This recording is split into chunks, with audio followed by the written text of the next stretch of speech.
하나님 말씀 보겠습니다. 사도행전 16장 30절에서 32절까지 말씀입니다. 신약성경 216페이지에 있습니다. 사도행전 16장 30절에서 32절까지 말씀. 찾으신 줄 알고 제가 봉독해 드립니다. 그들을 데리고 나가 이르되 선생들이여 내가 어떻게 하여야 구원을 받으리이까 하거늘 이르되 주 예수를 믿으라 그리하면 너와 내 집이 구원을 받으리라 하고 주의 말씀을 그 사람과 그 집에 있는 모든 사람에게 전하더라. 아멘.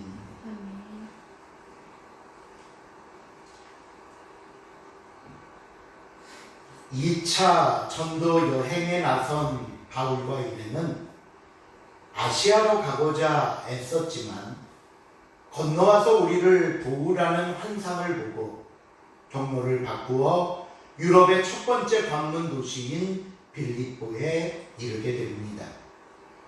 오늘 본문이 시작되는 11절 말씀을 보시면 마게도냐로 들어가는 여정이 설명되어 있습니다. 우리가 드로아에서 배로 떠나 사모드라게로 직행하여 이튿날 네아폴리로 가고 라는 말씀이 나옵니다. 그들이 떠났던 드로아에서 빌립보까지는 약 210km 정도 떨어져 있습니다. 앞에 지도를 보시면 여정이 표시되어 있는데요. 이쪽에 빨간 박스로 되어 있는 표시되어 있는 곳이 바로 드로아입니다. 이 드로아에서 배를 타고 사모드라게 섬, 이 파란색 표시로 되어 있는 사모드라게 섬을 거쳐서 보라색 표시가 되어 있는 항구 도시인 네아폴리에 도착하게 되고요. 이 네아폴리로부터 약 16km 정도 내륙으로 더 들어가면 마지막 빨간색 표시가 되어 있는 빌립보 지방에 다다르게 됩니다. 이 빌립보는 도대체 어떤 도시인가? 역사적 상황들을 살펴보면요.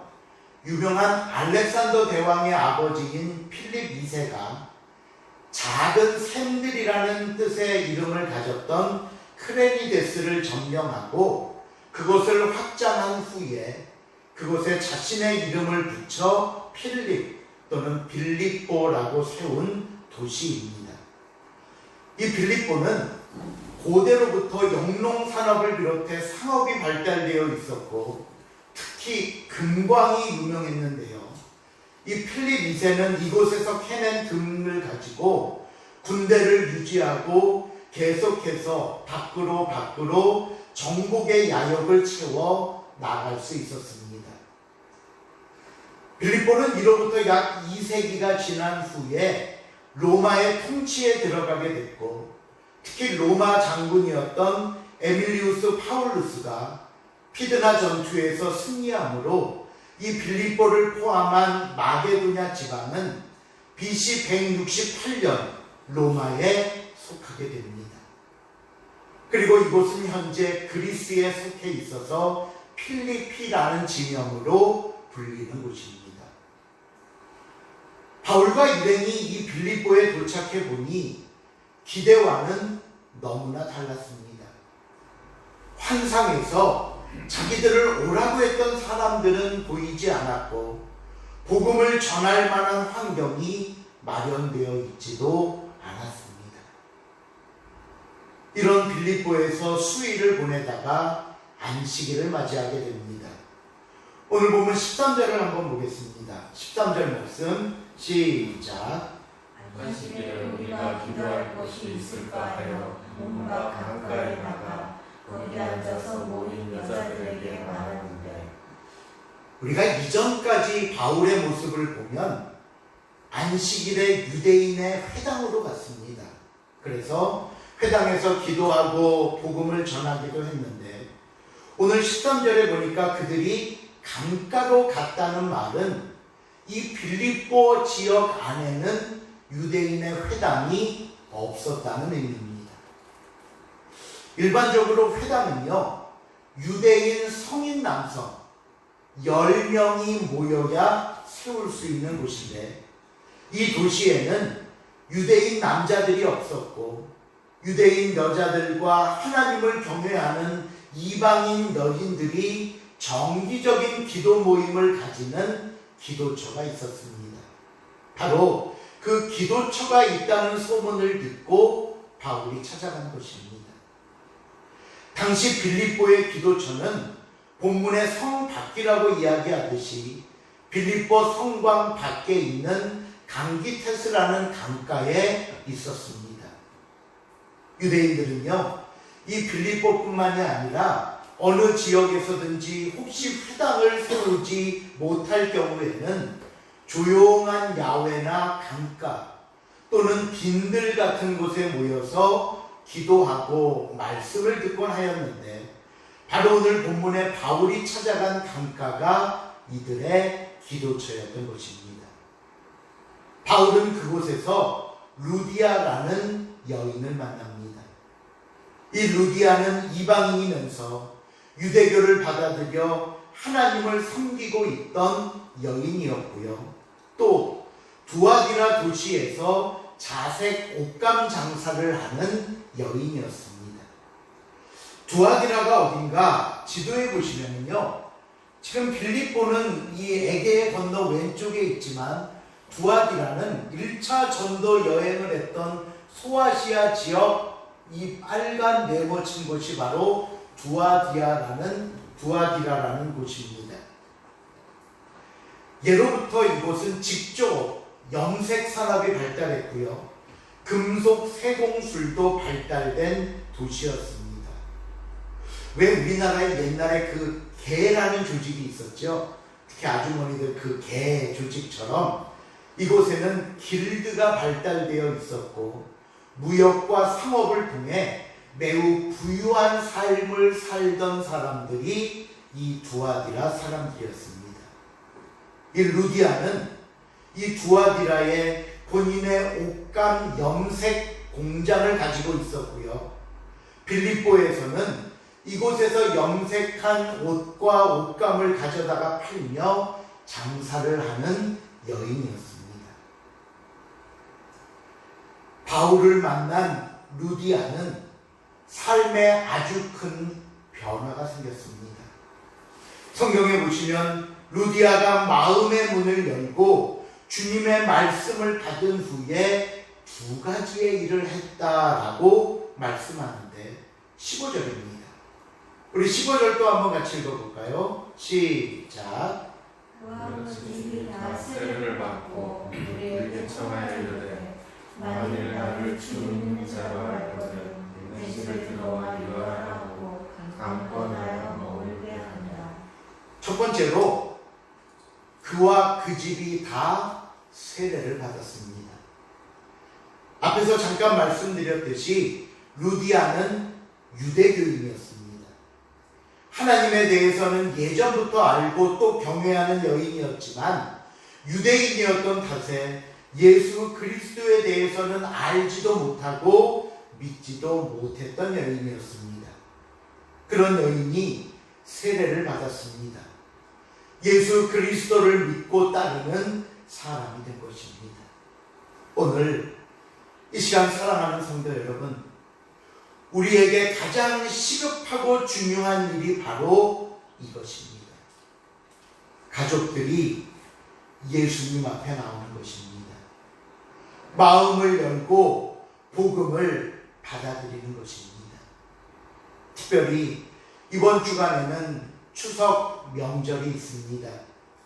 사회적 거리두기로 인해 고향을 오지 말라, 방문하지 말라 많은 이야기들이 있지만 때로는 그래서 전화로 안부를 물으시든지 아니면 또 직접 찾아가 만나시든지 가장 먼저 이 복음을 전할 수 있기를 주님의 이름으로 부탁을 드립니다. 오늘 루디아와 그의 가족들이 세례를 받았다는 것이 중요한 이유가 있습니다. 사진을 보시면요, 이 앞에 터가 보이는데 이 터가 뭐냐면요, 두아디라 교회 터입니다. 지금은 그 건물은 오래돼서 다 사라지고 터만 남아있는데, 제가 이 터를 보여드리는 이유가 뭐냐 하면요, 학자들은 이 루디아가 요한계시록에 나오는 소아시아의 7교회 중에 하나인 이 두아디라 교회를 세웠다고 이야기합니다. 빌립보에서 바울을 만나 세례를 받고 하나님의 말씀을 들으면서 은혜를 받은 후에 자기 집인 두아디라로 돌아가서 교회를 세운 것입니다. 그 시작이 세례를 받고 말씀을 들었습니다. 두 번째로, 루디아는 바울의 일행을 자신의 집에 초대해서 머물게 하며 섬겼습니다. 제가 조금 전에 루디아를 통해 두아디라 교회가 세워졌다고 말씀드렸는데, 오늘 본문에 나오는 빌립보에서도 마찬가지였습니다. 바울은 루디아의 집에 머물면서 빌립보 선교를 할 수 있었습니다. 우리가 조금 뒤에 살펴보겠지만 바울과 실라가 옥에 갇히게 됩니다. 그러다가 풀려나는 일이 생기는데, 오늘 본문 제일 마지막 40절에 보면요, 바울과 실라가 옥에서 나오자마자 어디를 가느냐 하면 루디아의 집에 들어가서 형제들을 만나보고 위로하고 그곳을 떠났다라는 말씀이 나옵니다.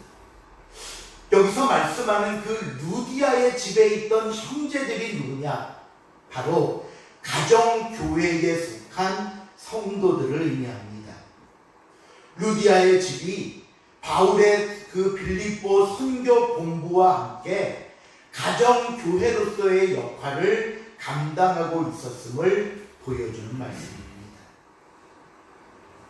루디아는 옥감 장사를 통해 얻은 재물로 바울의 선교를 도왔고요, 빌립보에서든지 두아디라에서든지 자신의 가정을 주님이 사용하시는 교회와 처소로 드리는 아름다운 헌신의 모습을 우리가 발견하게 됩니다. 그러게 여러분, 저는 오늘 이 말씀을 통해 기도하기는, 오늘 저와 여러분의 가정과 가족들이 주님과 주님의 몸된 교회를 위해 헌신할 수 있는 거룩하고 아름다운 곳이 될 수 있기를 주님의 이름으로 축원을 드립니다. 지금은 코로나19로 인해 그 어느 때보다 가정의 역할과 모습이 중요해졌습니다. 지금 여러분이 가정에서 예배드리듯이 가정이 예배당이고 교회가 되었습니다. 우리 자녀들이 온라인 수업을 하면서 가정이 또 학교가 되고 교실이 되었습니다. 이렇듯 어느 때보다 가정의 역할이 중요한 이 시기에 먼저 우리 가족들이 마음을 열고 주님을 모시는 가정이 될 수 있기를 바랍니다. 우리의 가정과 가족들이 하나된 믿음과 모습으로 주님의 일에 헌신할 수 있기를 바랍니다. 이것이 오늘 우리가 루디아를 통해 배우게 되는 첫 번째 하나님의 교훈입니다. 자, 이렇게 해서 빌립보에서 선교 사역이 잘 진행되는가 싶었는데, 역시 은혜가 있으면 이를 방해하고자 하는 사탄의 세력이 있듯이 바울의 선교 사역을 무너뜨리려는 일이 벌어지게 됩니다. 16절 한번 읽어볼까요? 본문 16절 말씀 시작. 우리가 기도하는 곳에 가다가 정신의 귀신 들린 여성 하나를 만나니 참으로 그 주인들에게 큰 일을 주는 자라. 그 빌립보에 귀신을 통해 점을 치는 여종이 하나 있었는데, 이 여종이 점을 치고 돈을 받으면 그 돈을 자기 주인에게 주므로 주인이 큰 이익을 취하고 있었습니다. 그런데 이 여종이 바울을 보자마자 여러 날을 바울을 따라다니면서 옆에서 소리 지르고 괴롭게 하는 것입니다. 그러니 이를 보다 못한 바울은 그 여종에게서 귀신을 쫓아냅니다. 그러면 이제 모든 문제가 해결될 줄 알았는데, 진짜 문제는 그 다음부터 시작됩니다. 이 여종을 통해 수입을 얻었던 주인이 귀신이 쫓겨나자 이 여종이 더 이상 점을 치지 못하게 되는 것을 보고는 화가 나서 관원들에게 바울과 실라를 고발합니다. 그러자 관원들은 데려다가 신문을 하거나 알아보지도 않고 다짜고짜 매질을 하고는 옥에 가두어 버리는 겁니다. 그러니 여러분 생각을 해보십시오. 이렇게 답답하고 속상할 때가 또 어디 있습니까? 환상을 보고 내 계획까지 다 포기하고 마게도냐로 갔지만 아무도 없었습니다. 기다리는 사람이 없었습니다. 가까스로 루디아를 만나 이제 본격적으로 선교 사역을 해볼까 했더니 더 꼼짝할 수 없게 옥에 갇히게 된 것입니다. 그러니 참 허탄합니다. 아니 너무나 절망적이고 답답하기만 합니다. 그런데요, 이 상황에서 바울과 실라가 무엇을 했는지 볼까요? 본문 25절에 보니까 이렇게 말씀합니다. 한밤중에 바울과 실라가 기도하고 하나님을 찬송하며 죄수들이 듣더라 라고 나옵니다. 그들은 기도했습니다. 그리고 하나님을 찬송했습니다. 여러분, 우리도 살다 보면 어려운 시기를 만날 때가 있습니다.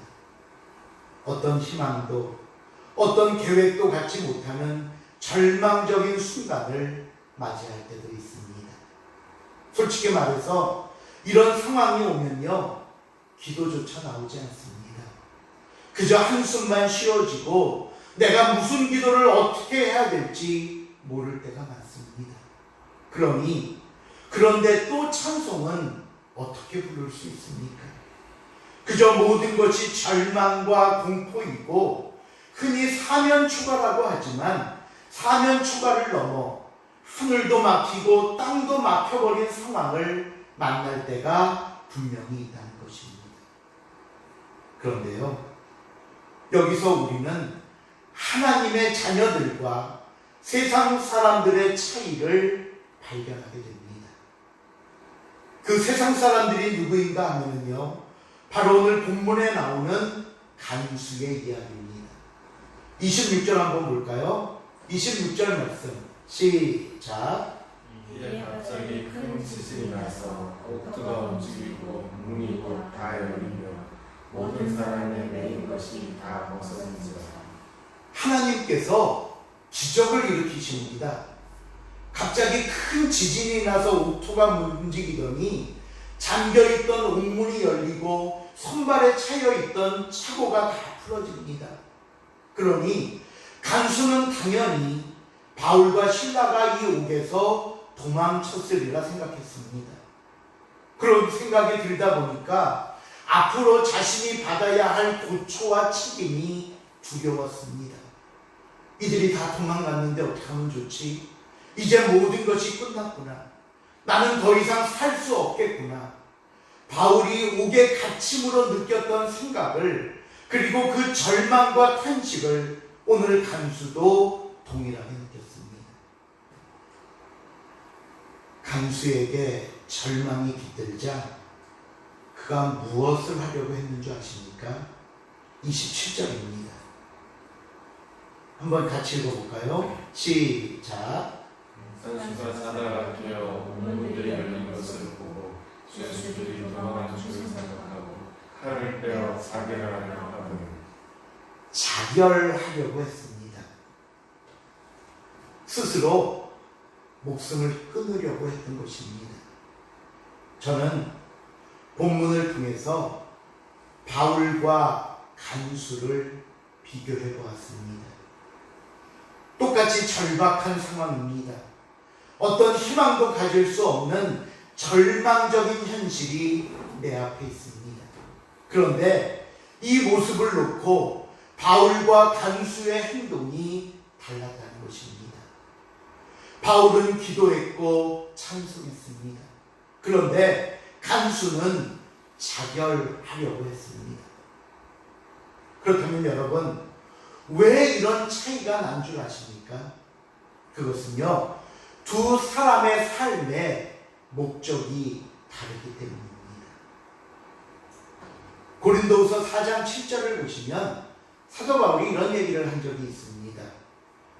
우리가 이 보배를 질그릇에 가졌으니 이는 심히 큰 능력은 하나님께 있고 우리에게 있지 아니함을 알게 하려 합니다. 질그릇같이 형편없고 가치 없는 저와 여러분 안에 보배를 넣어주셨습니다. 그 순간 우리는 보물 상자가 됩니다. 우리의 겉모습이 무엇이든 간에 그것으로 우리의 가치를 정하는 것이 아니라 우리 안에 담겨 있는 것으로 우리의 값과 가치를 결정합니다. 하지만 세상 사람들은 다릅니다. 그들은 그릇 자체인 자신에게 목적을 두고 살아갑니다. 나의 명예, 나의 건강, 나의 힘, 나의 권력, 나의 부를 위하여 살아갑니다. 그 질그릇 자체의 영광과 가치의 목적을 두고 인생을 살아간다는 것입니다. 이렇게 서로 다른 두 인생을 살기에 서로 다른 결과가 나올 수밖에 없습니다. 그 다음 이어지는 고린도후서 4장 8절과 9절을 보시면요, 거기 이런 표현들이 나옵니다. 우리가 사방으로 우겨쌈을 당하고 답답한 일을 당하며 박해를 받고 거꾸로 들임을 당한다 라고 나옵니다. 이것은요, 우리가 살면서 겪게 되는 고난과 좌절 등을 의미합니다. 질그릇은 우리가 깨어지고 부서지며 형편없이 되는 모습을 이야기합니다. 만약 질그릇 그 자체를 위해 살거나 그것에 인생의 가치를 걸었다면 그릇이 깨지는 순간 나도 무너지고 말 것입니다. 오늘 본문을 빌려 설명하면 사방으로 우겨쌈을 당하면 못 살겠다고 아우성칩니다. 답답한 일을 당하면 낙심합니다. 박해를 받으면 자신의 모든 것을 내던져 버리고 자포자기합니다. 거꾸로 트림을 당하면 여지없이 망하게 됩니다. 왜냐고요? 그 그릇이, 그 인생이 나의 전부였기 때문입니다. 질그릇이 부서지고 깨지니 나의 모든 것도 함께 끝나고 만 것입니다. 오늘 간수처럼 더 이상 희망도, 더 이상 새로운 계획도 찾아볼 생각을 하지 못하고 스스로 자결로 생을 마감하려고 하는 것입니다. 그러나 저와 여러분의 삶은 다릅니다. 우리는요, 그 그릇 자체인 우리의 인생에 목적을 두지 않습니다. 물론 그릇에 금이 가고 한쪽이 깨져나가면 아프지요. 많이 섭섭하지요. 속상합니다. 그러나 그렇다고 해서 나의 모든 것이 끝난 것은 아니라는 말씀입니다. 그래서 사도 바울이 고린도후서 4장 8절 9절을 보시면요, 이런 말을 합니다. 우리 한번 같이 읽어볼까요? 8절과 9절 말씀 시작. 우리가 사망으로 우겨쌈을 당하여도 살아있지 아니하며 답답한 일을 당하여도 낙심하지 아니하며 박해를 받아도 버림받지 아니하며 거꾸로 트림을 당하여도 망하지 아니하고. 예, 지금 저와 여러분의 마음이, 우리의 육신이, 그리고 삶이 어떤 모습이건 간에 예수 그리스도를 마음에 담고 있는 저와 여러분은 보물 상자라는 사실을 기억하시기 바랍니다.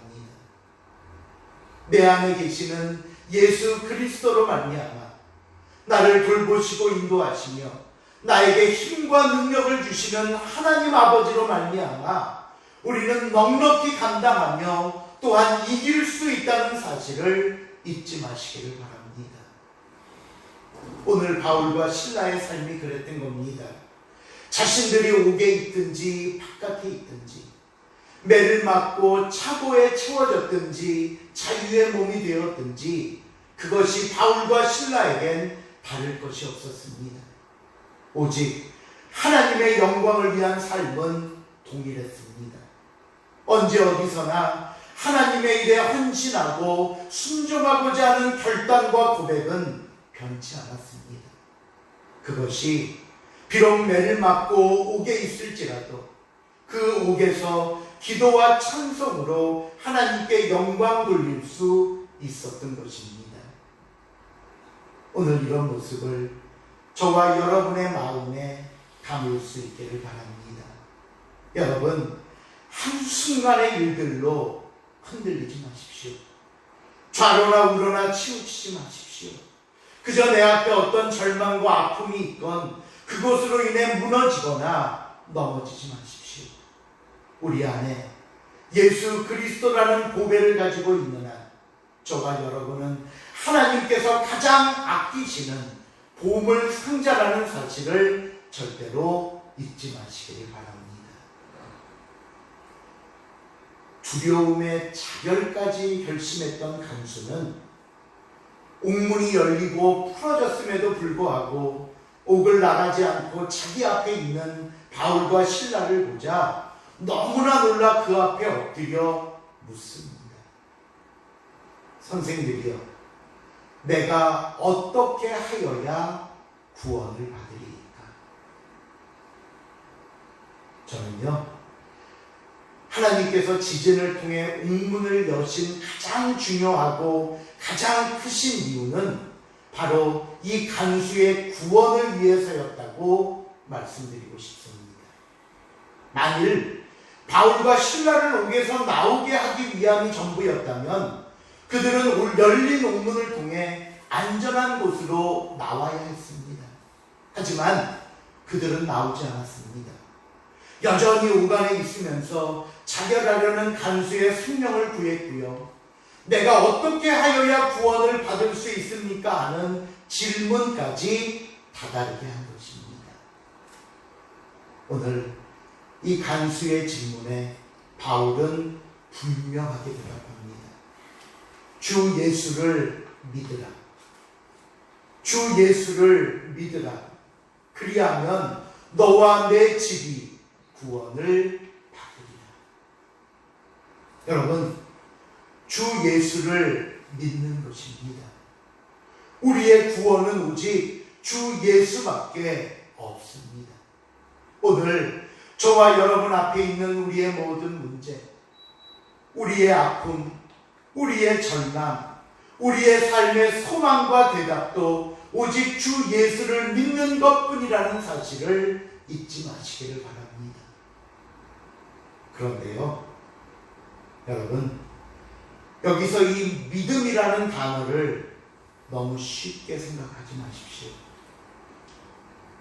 이것은요, 우리가 단순히 예수라는 이름을 아는 것을 의미하지 않습니다. 내가 얼마나 열심히 봉사에 참여하고 있는지, 내가 얼마나 열심히 예배 자리에 나와 있는가로 대답할 수 있는 것도 아닙니다. 이 믿음이란 전적으로 예수 그리스도를 신뢰하고 그분과 그분의 말씀에 100% 순종하는 것입니다. 믿음은 순종입니다. 그러면 믿지 못하면 순종하지 않는 겁니다. 바꾸어서 순종하지 않고 있다면 믿지 못하고 있다는 얘기입니다.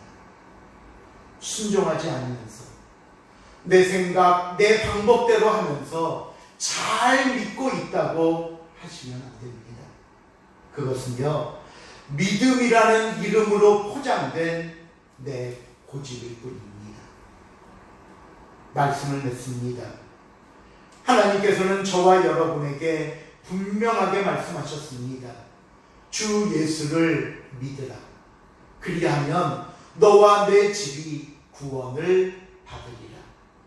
이 말씀이 오늘 우리 문제에 대한 해결의 열쇠이자 우리의 모든 기도에 대한 하나님의 응답이라는 사실을 다시 한번 깨달을 수 있기를 바랍니다. 정말로